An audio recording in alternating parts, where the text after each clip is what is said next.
Kamano, ang'omio ino wuona ni neno ni wuon paru ikelo mathuru. Nuonge lo kosango manotimore. Noonge lo eno wuona. Gima notimore ni en adier ne waonge lo. To kaluwore gi kaka ne odak kodwa kendo kaka ne osebedo kaka nyathi dalano. To kana e mochari to kana donje ot to nawinje chunya gimoro konyisa ni adhi ko wuon nyithinda dalawa. To naporo ne joma ne an go.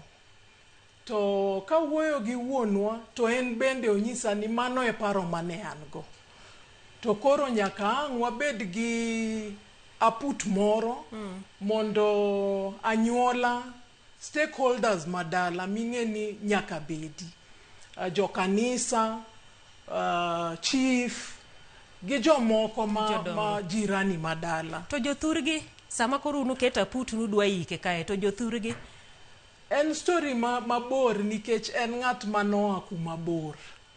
To kwargi ema nobiro modak e Kenya kae to wuon gi onyuologi. Koro en ng'at manoa piny mabor. To min gi to noa Nyakach kaka an. Koro jogi to ne onge shida ahinya.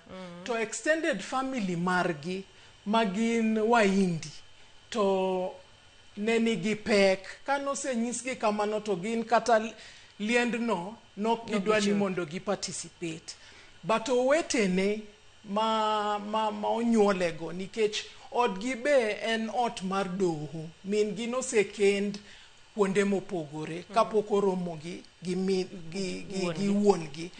Koro ne nitie differences but odgi owuon to noyie. Wetege noyie kendo kata nyithi ot morono be noyie. But nok giyie gite nikech ing'e ni samoro paro opogore. But notimore. Naromo gi jodongo, naromo kanyo ne nitie family mara, ne nitie aunties ga, ne nitie uncles, ne nitie chief, ne nitie jo kanisa. To ne nitie conflict. Nikech asika wacho ni yuaruok nitie, conflict ok rach, violence ema rach. Nikech conflict dhano ka dhano kodak kamoro achiel to samoro paro pogore. To gima notimore maber ni ne wabedo gi yo kendo breakthrough mane wayudo yo ni koro ibro ike kanyo. Kaito an bende jo kanisa odhi osiemona kama babawa koro noyiero na ni ambi akete simbana. Kaito wachno koro obedo maber. To ok ni nober ni noyot nikech kata jogo manowacho ni manoyie. Moko noyie ayia to ging'ur. Iwacho ni gero simba.